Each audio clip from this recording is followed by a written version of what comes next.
experiencing is a totally priceless. It cannot be exchanged. It cannot be transferred. અનુભવ જુદી વસ્તુ છે. એ તમે કોઈને કહી શકો કે હું આ ખાડામાં પડ્યો તો તારે નહીં પડવાનું, એમાં હાથ પગ તૂટે છે. અનુભવની વાત કરી શકો. અનુભૂતિ જુદી વાત છે. ગોળનું વર્ણન થાય, પણ ગોળ ચાખ્યા પછી જે મીઠાશ આવી એ માત્ર તમારી છે.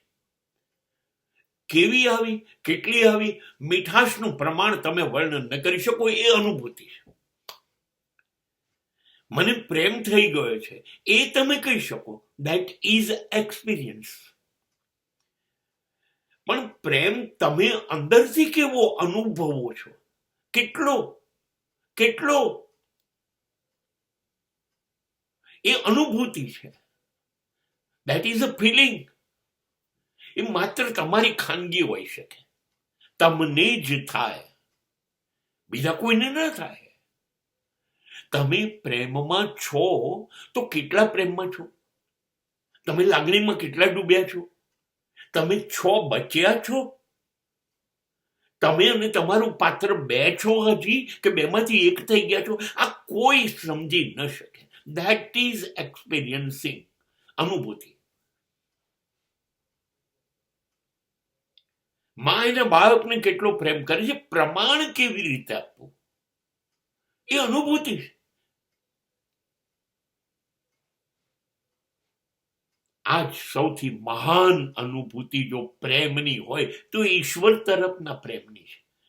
તમારા અને ઈશ્વર વચ્ચેનો પ્રેમનો સંબંધ કેવો છે, બંનેની લાગણીઓ એકબીજાને કેવી રીતે અડે છે, અનુભવાય છે, એ તમે લોકો જ જાણો છો. એ કોઈને કહેવાય નહીં. You can not transfer. મને થઈ તો હું મારી પત્નીને ટ્રાન્સફર કરું, થઈ શકે નહીં. મને થઈ તો હું મારા બાળકને આપી શકું, ના. આ જમીન, મકાન, યંત્રો, વાહનો નથી, સંપત્તિ નથી કે હું એને બદલી શકું. કિંમત ના આંકી શકાય, સંપત્તિ નહીં આંકી શકાય. પણ મને મારી માં કેવી લાગી, મને ઈશ્વર કેવો લાગ્યો, એની કિંમત કેવી રીતે આંકવાની? That is a priceless. એ તમારું સદભાગ્ય છે. તમારે તમારી જાતને પુષ્કળ અભિનંદન આપવાના કે તમે યાર આ વસ્તુ અનુભવી છો, કમાલ કરી.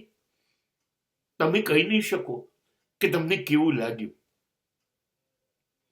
અને જો કોઈ વર્ણન કરે તો એનો ભરોસો કરવો નહીં, કેમ કે જૂઠો છે.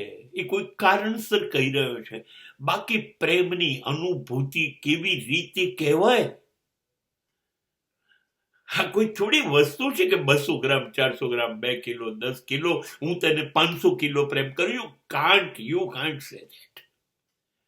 અનુભૂતિ ની કોઈ કિંમત હોતી નથી. અબજો રૂપિયા આપો તો પણ મીરાને જે કૃષ્ણમય, જે નાચવાથી ગાવાથી એ ફિલિંગની કિંમત અબજો આખું મેવાડ આપી દો તો પણ મીરા નહીં આપે.